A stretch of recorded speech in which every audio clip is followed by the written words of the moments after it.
Voilà, je vous salue tous dans le nom précieux de notre Seigneur Jésus-Christ.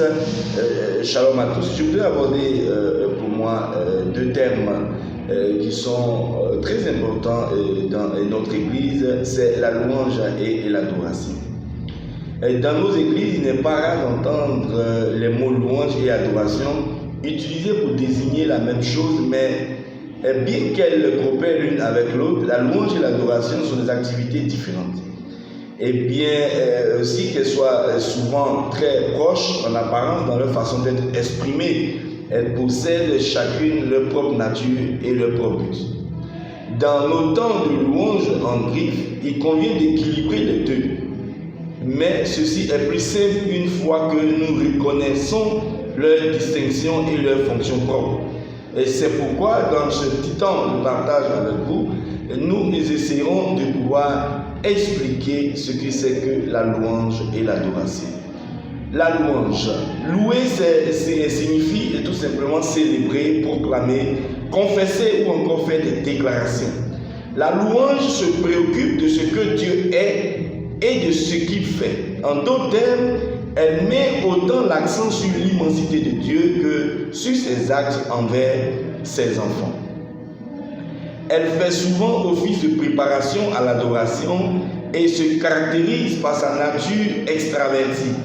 Donc, il s'ouvre aux hommes, elle est exprimée par les chants, les cris, la proclamation, les instruments de musique, la danse, et se définit plutôt par la joie et par l'enthousiasme.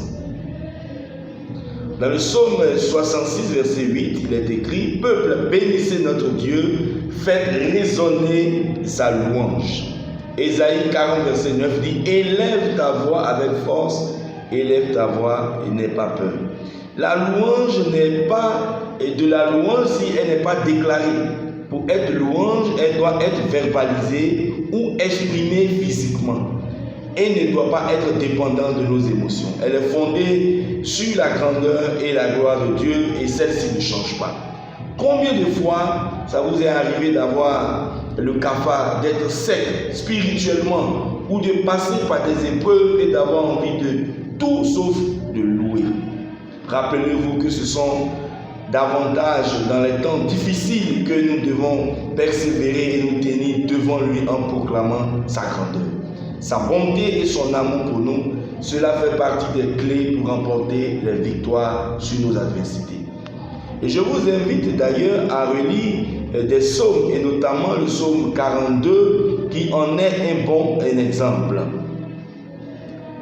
Et dans le livre d'Apocalypse, chapitre 5, verset 13, il est écrit « Et toutes les créatures qui sont dans le ciel, sur la terre, sous la terre, sur la mer, et tout ce qui s'y trouve, je les entendis qui disaient à celui qui est assis sur le trône et à l'agneau, soit la louange, l'honneur, la gloire et la force au siècle des siècles. » Tout et quiconque peut louer Dieu, les arbres, les montagnes, les rivières, le soleil, la lune et les étoiles louent le Seigneur et nous n'avons pas besoin d'être proches de Dieu pour le louer.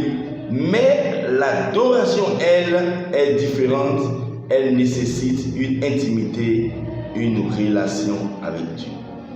L'adoration, c'est tout simplement se prosterner, se mettre contre terre. L'adoration est rattachée à la personne de Dieu et nous pousse à lui donner notre être tout entier. Ainsi, avant même d'adorer Dieu, nous devons prendre le temps de nous attacher aux choses de l'esprit. Nous devons nous préparer jour après jour dans l'intimité de Dieu, avoir un cœur purifié, nous imprégner de sa parole et marcher dans la sanctification. De ce fait, l'adoration est le résultat de l'intimité avec Dieu, de l'amour qu'on a de lui et de la joie qu'on a de se retrouver dans sa présence. Elle est vitale pour notre vie spirituelle, car elle nous incite à la repentance, à remercier Dieu pour toutes choses bonnes ou mauvaises et à lui faire confiance entièrement. L'adoration ouvre la porte aux interventions de la puissance de Dieu et nous aide à regarder nos circonstances et nos problèmes avec ses yeux. Je vous encourage d'ailleurs à commencer chaque journée en adorant Dieu. Votre foi n'en sera que plus que fortifiée, alors que vous réaliserez que rien ne lui est impossible et qu'il ne vous fera jamais défaut. Rappelez-vous, dans les moments de doute que Dieu a le contrôle absolu sur toutes choses. Et dans votre temps d'adoration, il vous apportera certainement la réponse à un besoin spécifique. Jérémie 21, verset 12 à 13. Vous m'invoquerez et vous partirez. Vous me prierez et je vous exaucerai. Vous me chercherez et vous me trouverez si vous me cherchez de tout votre cœur. En définitive, la louange et l'adoration sont des moyens efficaces que Dieu nous a donnés pour nous rapprocher de lui, pour goûter aux prémices de l'éternité et pour nous aider à remporter les victoires tout en restant dans la paix. Nous devons revêtir constamment un vêtement de louange et d'adoration plutôt, avec la conviction qu'il ne s'agit pas d'une option, mais d'un moment déterminant de notre vie. Et bien aimé, je voudrais à travers ce message t'inviter à louer et adorer ton Dieu. C'est pourquoi notre église évangélique, la mission de la paix, a initié un mouvement, un temps de louange et d'adoration tous les derniers vendredis du mois. Et ce vendredi-là, 27 janvier, à partir de 18h30 jusqu'à 20h30, nous allons louer et adorer notre Dieu dans notre église évangélique, la mission de la paix, située au quartier Nazareth, derrière la gendarmerie.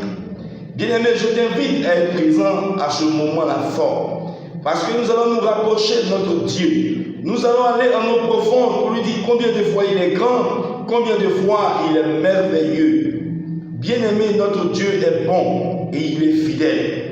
Et je t'invite ce soir à venir à ce temps glorieux, bien-aimé.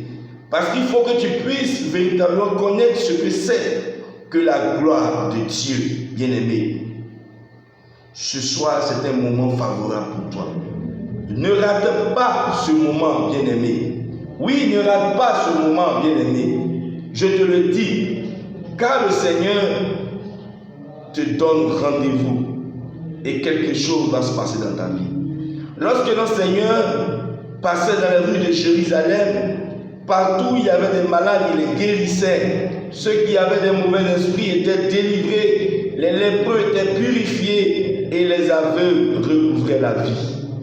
Bien-aimé, viens à ce moment-là, à ce temps de louange et d'adoration. 18h30 à l'église évangélique, la mission de la paix. L'église du fondateur du prophète Yahi, église fondateur du prophète Yahi. Je t'invite cette église-là.